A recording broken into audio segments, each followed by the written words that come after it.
ইয়াৰ authority, ইয়াৰ principal, ইয়াৰ যিসকল উস্তাদ শিক্ষক সকলোকে চুক্ৰিয়া আদায় কৰিছোঁ। বিশেষকৈ এটা কথা আমি লক্ষ্য কৰিলোঁ, আমি যেতিয়া দুলীয়াজানৰ পৰা ষ্টাৰ্ট কৰিছিলোঁ, মই অকণমান যিহেতু অভিজ্ঞতাটো শ্বেয়াৰ কৰিবই লাগিব, তেতিয়া মই ভাবি আহি আছোঁ, আমি সদায় কওঁ অসমৰ এটা ভৌগোলিক চিন্তা চৰ্চা যদি আমি কাৰোবাক দেখাবলৈ যাওঁ, ৰাষ্ট্ৰীয় পৰ্যায়ত হ'লেও আন্তঃৰাষ্ট্ৰীয় পৰ্যায়ত হ'লেও আমি কওঁ শদিয়াৰ পৰা ধুবুৰীলৈকে।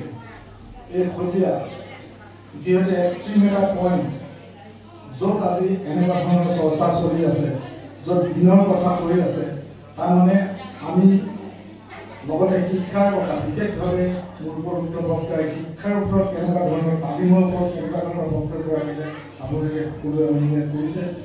গতিকে মই এই কথাটোৱে ক'ব বিচাৰিছোঁ যে এটা উন্নত হ'লেও আৰু তাৰ পৰা আমি শদিয়াৰ মেইন ৰাস্তাৰ পৰা আকৌ যেতিয়া এইখিনিলৈকে সোমাই আহিছোঁ, আমি অনুভৱ কৰিছোঁ যে শিক্ষাই কোনো জাগা, কোনো ভৌগোলিক পৰিক্ৰমা বা ভৌগোলিক সীমাৰ কথা নাহে। শিক্ষা দিবৰ কাৰণে সি যিয়ে শিক্ষা হওক, দুনিয়াবী শিক্ষাই হওক, দিনী শিক্ষাই হওক, শিক্ষা ল'বৰ কাৰণে যিকোনো আল্লাই যেতিয়া এটা জেগাটো দিব, আল্লাই গ্ৰহণ কৰিব, সি যিকোনো ঠাইতে জীৱ কৰি দিব।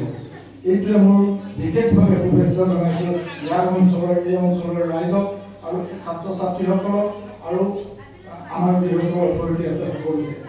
কাৰণ আমি দেখা পাইছোঁ জ্ঞানৰ লগত জ্ঞান বিতৰণ কৰাৰ ক্ষেত্ৰত কোনো ধৰ্মৰ কথা নাহে। আজি কেইবাটাও টেলেণ্ট, কেইবাটাও প্ৰতিভা আমি দেখা পালোঁ ছাত্ৰীসকলৰ মাজৰ পৰা।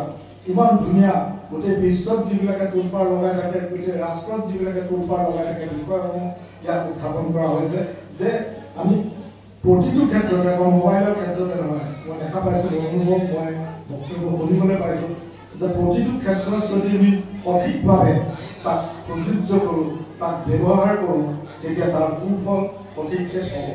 গতিকে সঠিকভাৱে তাক ব্যৱহাৰ কৰাটো অতিকৈ প্ৰয়োজন। এই ক্ষেত্ৰত মই এটা কথা ক'ব বিচাৰিছোঁ যে আমাৰ ধৰ্ম গ্ৰন্থবিলাক, আমাৰ যিবিলাক কোৰাণ শৰীফৰ কথা বা অন্যান্য গীতা মহাভাৰত ভাগৱত যিয়ে নাথাকক লাগে, কেতিয়াও তাত অশান্তিৰ কথা নাই। প্ৰতিখন কিতাপতে, প্ৰতিটো কৰ্মতে এটাই কথা আছে, শান্তিৰ কথা আছে, অহিংসাৰ কথা আছে। কিন্তু আমাৰ হাতত কৰি ইয়াক বিভিন্ন ধৰণে তাক মুঠি আমি বেলেগ বেলেগ ধৰণে তাক প্ৰস্তাৱ কৰি তাক মুনাফা আদায় কৰিবলৈ আমাৰ কিছুমান মানুহে আমি গৈ আছোঁ। যি কৰ্মৰে নহওক লাগে সেইখিনিক আমি সঠিকভাৱে যদি কিতাপখনৰ সঠিক মূল্যায়ন কৰি পঢ়িব পাৰোঁ, কোৰাণ শৰীফত ইমান ধুনীয়া ধুনীয়াকৈ গোটেই বিশ্বই তাক এতিয়া ৰিচাৰ্চ কৰি তেওঁলোকে আমাক কৈ আছে যে এইবিলাক কথাহে সঁচা। ঠিক তেনেকৈ গীতা মহাভাৰততো বা বিবেকানন্দৰ কথাটো আপোনালোকে এইবিলাক কথা পাব। গতিকে মই এইখিনিয়ে কথা, জ্ঞানৰ সঞ্চাৰ, জ্ঞানৰ বিতৰণ কৰা এই অঞ্চলৰ আমন ফাউণ্ডেশ্যন উপৰোক্ত কৰিছে, এটা বেলেগ নামাকৰণ কৰিছে হিম্মতদেৱে। মই ভাবিছোঁ আমি প্ৰতিখন মাদ্ৰাছা মক্তব স্কুলত হিম্মতদেৱ হিচাপে অবজাৰ্ভ কৰিব লাগে। মই যদি চাউল কেতিয়াবা যাওঁ তাতো কম যে আপোনালোকে ফাউণ্ডেশ্যনখনৰ নাম এখন নামাকৰণ কৰি দিয়ক হিম্মতদেৱ। যিহেতু আমি সাহসেৰে জ্ঞানক লৈ আমি সমাজখনত যুঁজিব লাগিব, কাৰণ সমাজখন গৈ আছে, এই কথা ইতিমধ্যে গৈ আছে। গতিকে এইখিনিকে ক'লোঁ, পুনৰ মই চুক্ৰিয়া আদায় কৰিছোঁ আমাক ইমানখিনি সন্মান দিলে। ইমান ডাঙৰ ডাঙৰ আলি মোলা নামসকল আছে, বৃদ্ধ লোকসকল আছে, তাৰ মাজত আমি হয়তো আমাৰ কথাবিলাক কিছুমান ভাল নাপাবও পাৰে, তথাপিও নিজৰ অনুভৱ আপোনালোকৰ লগত শ্বেয়াৰ কৰিলোঁ। গতিকে আমি প্ৰতিটো বস্তুৱে আমি সঠিকভাৱে যিটো কাৰেক্ট সেই বস্তুটো উপস্থাপন কৰিবলৈ চেষ্টা কৰিব লাগে। অন্য কথা কিছুমানত আমি গুৰুত্ব দিব নালাগে। এইখিনিকে ক'লোঁ। আল্লাই এইটোৱে মই কওঁ, এনেকুৱা এটা অঞ্চলত এটা শদিয়াৰ এটা চুকক এই অনুষ্ঠানটো হৈছে আমন ফাউণ্ডেশ্যন, যিটো মই বাহিৰত দেখা পালোঁ, মই ভাল পালোঁ যে বাহিৰত যিখন ফ্লেক্স লগোৱা আছে তাত আমাৰ কৌমূৰৰ উপৰিও 2-3জন 5-3জন পোৱা লোৱাৰ ফটো আছে অন্য কৌম। গতিকে এই সমন্বয়ৰ ক্ষেত্ৰত এই আমন ফাউণ্ডেশ্যন সমন্বয় ক্ষেত্ৰ হিচাপে পৰিচিত হৈছে। তাৰ বাবে আপোনালোকে এই অঞ্চলৰ ৰাইজক পুনৰবাৰ চুক্তি আদায় কৰিছোঁ। এইখিনিকে ক'লো।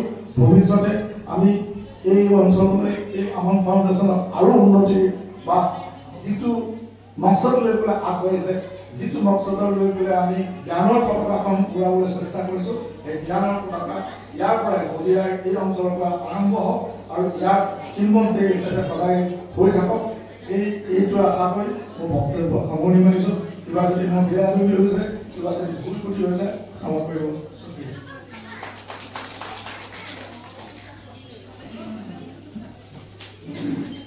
शुक्रिया, जज़ाकल्लाह हज़रात। अब इसके बाद आखिर में हमारे चीफ गेस्ट हज़रत मौलाना नूरुल अमीन कासिमी साहब का बयान होगा, उसके बाद दुआ होगी। उससे पहले मुख्तसर हमारी जो बच्चियां आज स्टेज परफॉर्मेंस की हैं, प्रोग्राम दिखाई हैं, उसके अंदर कुछ बच्चियों का प्राइज है। तो उन बच्चियों का प्रोग्राम है जो इस मदरसे के फाउंडर, इस स्कूल के फाउंडर हज़रत मौलाना शफीकुर रहमान साहब के हाथ से उन बच्चियों को इनाम दिया जाएगा।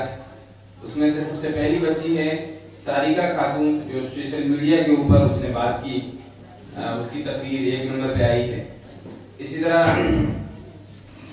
सारिका खातून, जिसका सोशल मीडिया मौजूद है,